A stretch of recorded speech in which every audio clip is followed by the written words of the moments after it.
Assalamualaikum warahmatullahi wabarakatuh. Selanjutnya adalah materi masih di modul 1 network today, yaitu materi yang selanjutnya yang topiknya tentang Ethernet MAC address. Nah, ini sedikit dijelaskan bahwa untuk MAC address itu tersusun dari bilangan heksadesimal ya.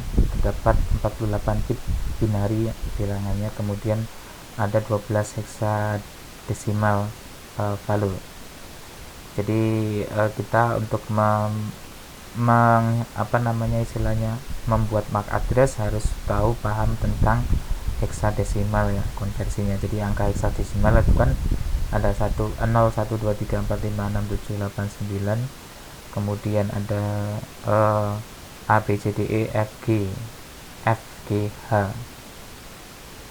sampai H ya. Nah itu jadi sampai 16 hitungannya, pokoknya seperti itu.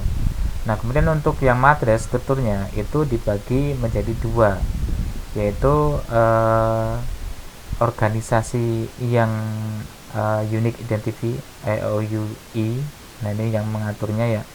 Jadi untuk kan masing-masing istilah wilayah. Jadi misalnya kalau standarnya misalnya di wilayah Asia dengan wilayah Eropa itu berbeda. Jadi kan bisa kita lihat dari MAC address-nya bisa ketahuan.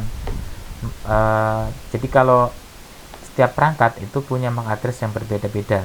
Jadi makanya kenapa dari awal menggunakan bilangan heksadesimal, karena pasti semua perangkat yang terhubung ke jaringan itu punya MAC address sendiri-sendiri. Jadi sudah diatur dari awal, itu berbeda semuanya.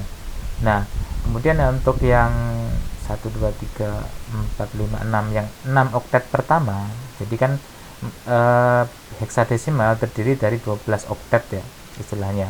Nah, 6 oktet pertama itu adalah organisasi yang mengatur itu wilayahnya itu, jadi beda-beda. Kemudian 6 berikutnya itu adalah vendor. Vendor di sini bisa berarti dia ISP-nya atau pembuat perangkat tersebut. Nah, itu ya. Jadi seperti itu untuk struktur dari MAC address. Nah, kemudian MAC address sendiri itu ada istilahnya beberapa tipe ya, tipe MAC address. Ada unicast MAC address.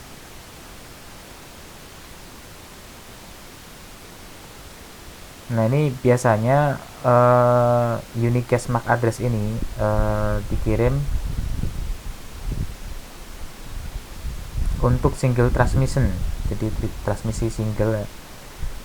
Untuk single transmission ke single destination device, jadi dari satu ke satu ya, intinya seperti itu. Nah, kalau di IP versi 4 itu dikenalnya dengan ARP ya, Address Resolution Protocol.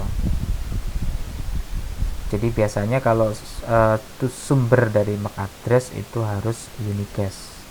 Kemudian yang jadi hanya dari satu poin ke poin yang lainnya itu unicast MAC address. Ada juga yang broadcast MAC address. Jadi broadcast MAC address ini dikirim ke semua yang ada di jaringan tersebut. Kalau unicast MAC address tadi kan hanya dari satu titik sumber ke satu titik tujuan. Sedangkan broadcast MAC address itu dari satu sumber ke semua tujuan, jadi ke semua yang ada. Kemudian ada multicast MAC address. Nah, disini dikirimkan tertentu, jadi tidak semuanya dikirimi. Nah, itu seperti itu ya untuk materi dari pembahasan tentang Ethernet MAC address ya. Saya akhiri, wassalamualaikum warahmatullahi wabarakatuh.